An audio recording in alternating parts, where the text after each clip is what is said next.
Body Harmonics Yoga, and we have been looking at suggestions for you to get a home yoga practice off the ground. In an earlier video, I talked about intention and how setting your intention and being clear is important because it helps you find the right class, find the right teacher, and then continue forward with your practice.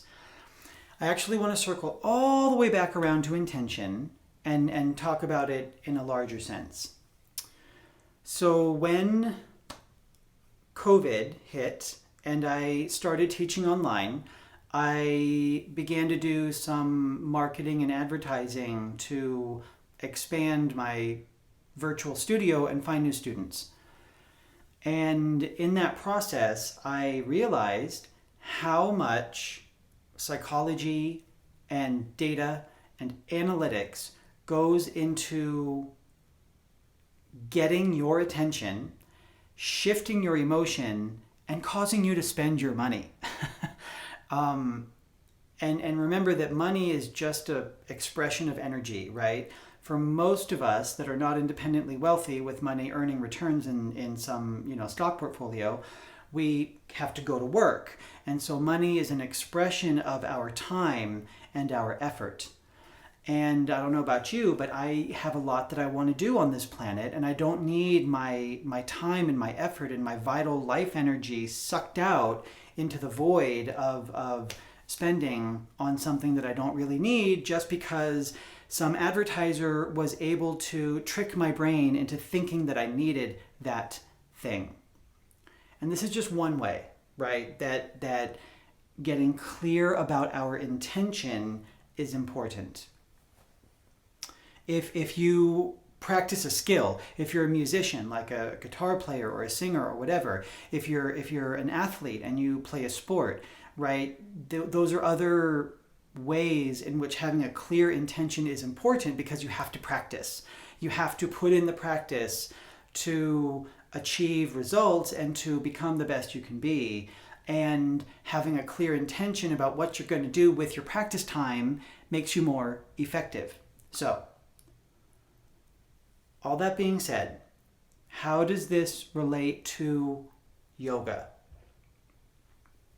I think for most people, myself included, the working with intention begins physically, which makes sense because we come to the mat to move our bodies, right? We want to feel good and strong and healthy in our bodies. So it can be something as simple as every time I place my hands on the earth, I'm going to align my pointer fingers parallel. Or every time I transition between two poses, I am going to engage my core. So whatever the intention is for the class, you set an intention at the beginning of class and then you follow through. Or if you don't follow through, you notice how you get distracted, right? And then little by little, we get so comfortable in our bodies that those habits that have been born from our intention, they have some momentum and some life of their own. And we don't have to think about them as much. And then we can notice what comes up in our mind, what comes up in our mood when we are in our practice. Because I'll tell you, the things that come up in our mind and our mood, they're the same whether you're on the mat doing your practice or out in the world relating to people and the environment. And then we can start to work with intention on a more subtle level. For example, I have an old and unhealthy habit of putting myself down in the hopes that somebody around me will disagree and say something kind to build me back up. And that is an old habit from childhood that is so sneaky, I don't even notice it happening sometimes until it's too late. But it doesn't feel good because when somebody does say that kind word that I think I'm craving, it feels kind of hollow, like I can never get enough to actually feel happy from it. And also like that negativity can repel people away, people that I might really enjoy spending time with. So it's a habit that I've been working on shifting. And the intention is how to make the shift, right? That sort of negative self-talk can come up on the mat when I'm practicing, and so I can notice. I can set my intention for the class to be, I'm going to notice my negative self-talk and then change the script.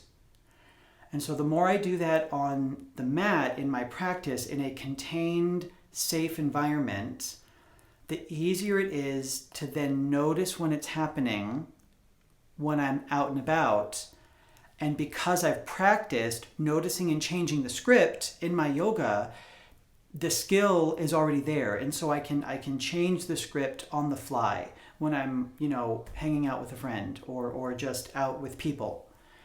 So that's just one example of how we can come to know ourselves through this practice, and then we can use intention to craft new behaviors and new ways of thinking. And when we shift the way that we think and the way that we behave, that has a huge impact on the way we feel.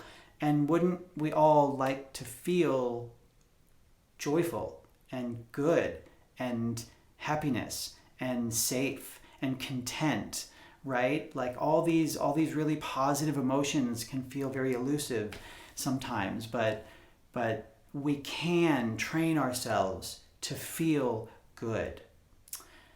So I hope that all made sense. If you have any questions, please put them in the comments below. And if you enjoyed this video, please remember to like and subscribe. It helps out a lot. And that's it. I will see you in our next video.